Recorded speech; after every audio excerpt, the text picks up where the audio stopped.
There you go, friends. Hi, Doc South here. I was just, again, I'm coming up with some of these stories that I've told so often, either when I was on the air or, just in general to people. And I realized, I don't know what got me going on this, but I realized that, gee, I have some pretty cool stories from when I was a rescue person down in North Carolina, and in the city of Wilson.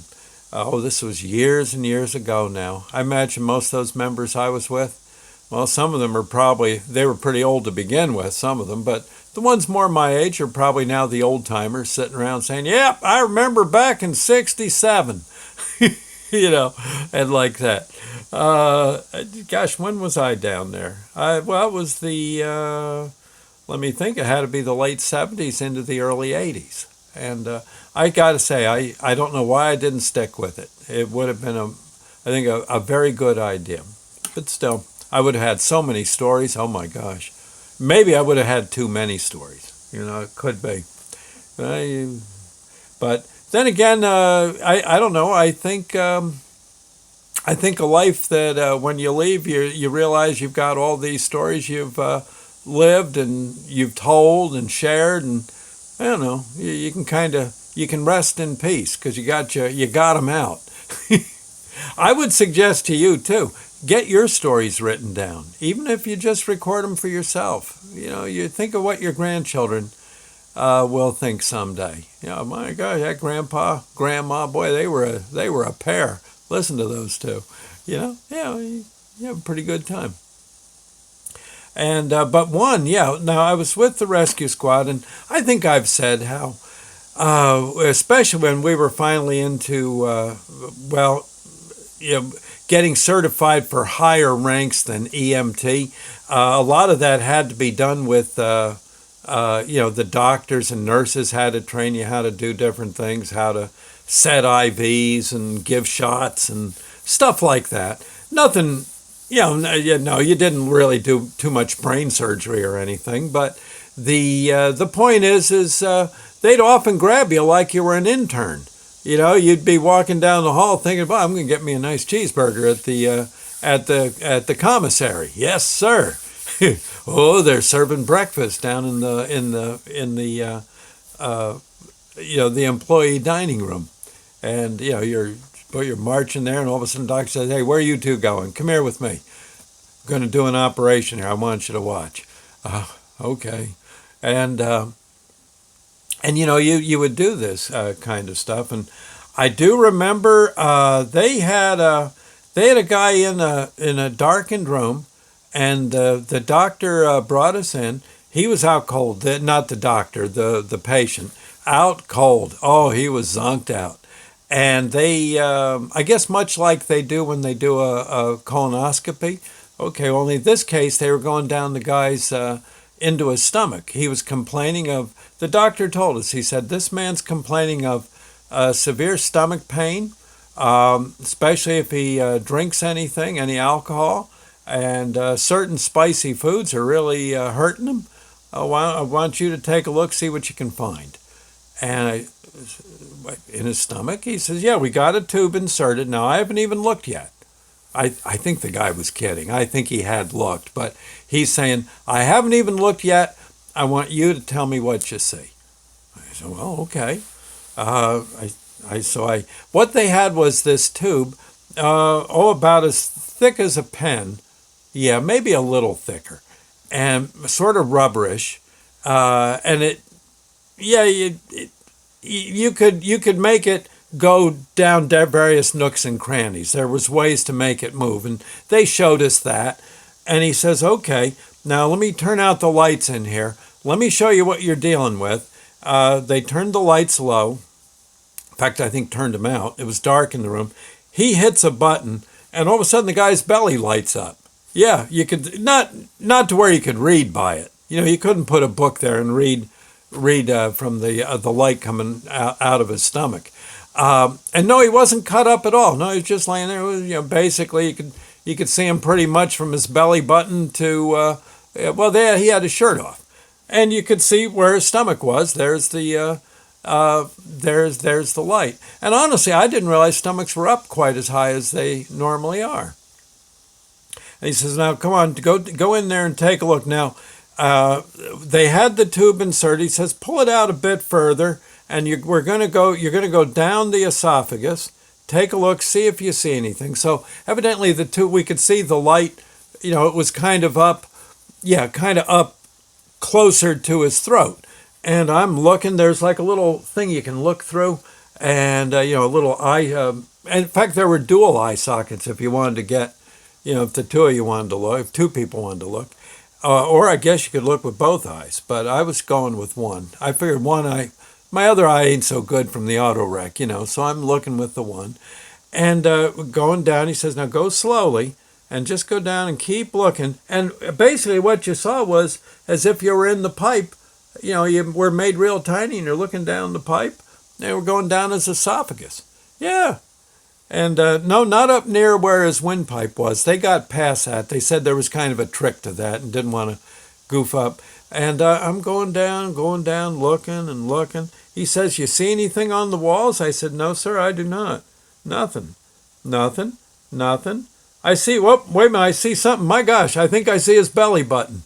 He says, "No, that's the sphincter for to go into his stomach. There's like on your rear end." He says, "But it's in your esophagus and leads down into your stomach." He says, "Okay." He says, "Look, here's a button that's going to give a little burst of air. Push that when the air starts and you see the sphincter open. Just let it go in." Okay, I don't know if he actually called it a sphincter, but it was basically, it looked like a belly button. Yeah, it was like that. And when you gave it the air, it opened up a little, and I was able. I got the probe through. And again, I've got this light on. He says, "Okay, now just look around his stomach a bit," and I'm looking. I said, "Gosh almighty, look at all. My gosh, the man swallowed a beer can whole. Look at that." He says, "Yeah, he probably did." He was drunk when he came in here.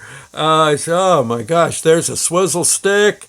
God, oh my gosh. Whoosh. Looks like an old shoe. Probably when he was real hungry, right? He ate a shoe. Yeah, no, it ain't come out yet." And I'm looking, of course, we're all kidding. His stomach was empty. And I finally, it had to be. Yeah, a bunch of oatmeal down there when you're trying to see, so he probably had a fast for a while. And, but anyway, there was no beer can. Okay, just in case, maybe the guy's relatives are listening. There was a pop top, but that can happen. That was before they were attached.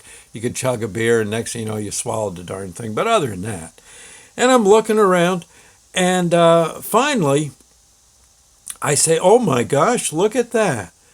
He says, "What?" I said, It looks like as if I were flying over a volcano.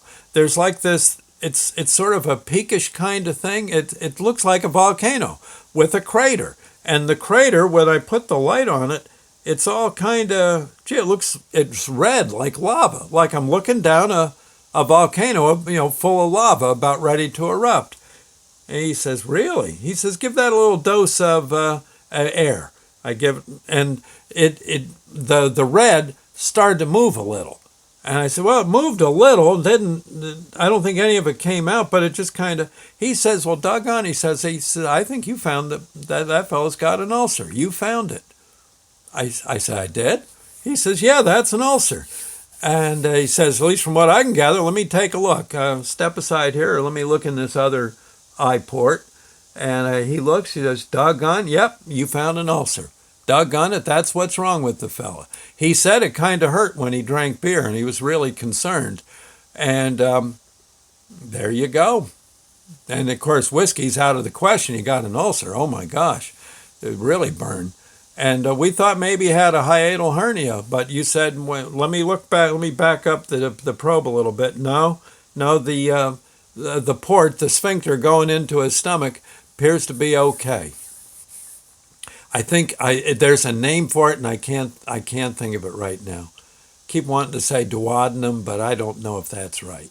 And there was another one on the other side of the stomach where once the stomach processes the food, it goes, past the various ducts, the liver and gallbladder and stuff do, and then eventually to the intestine. I don't believe we went down into the fellow's intestine. It gets a little kinked and stuff, and it's a little hard to see everything there, but nowadays I think it can be done. And they got smaller tubes, yeah. But he says, well, there you go. He says, let me look around, make sure there's no more. You don't see any more ulcers, do you? I said, no, sir, I do not, doctor. And he says, well, there you go. Doggone. He said, we'll give this fella looks at things. We might want to operate on that ulcer. It's gotten pretty big. It was about the size, if I recall right, about the size of a dime. Yeah, and he said, that's sooner or later, if that perforates, then he's got trouble. I said, yeah, then all the food and stuff goes, yeah. He said, all that food gets into his abdominal cavity and cause trouble. He said, well, doggone it, you did a good thing. Okay, now let's get that thing out of here. Careful, slowly now, slowly. And plunked it out. I said, well, good. Can I send the guy a bill? He says, heck no. He says, we're sending the bill.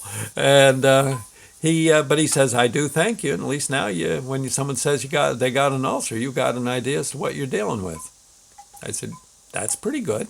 He said, darn right. So there you go. Anyway, I thought I'd say, I'll have more of these stories. Yeah, I think so. I've got buckets of them. I'll catch you later, friends. Doc South, signing off. Bye now.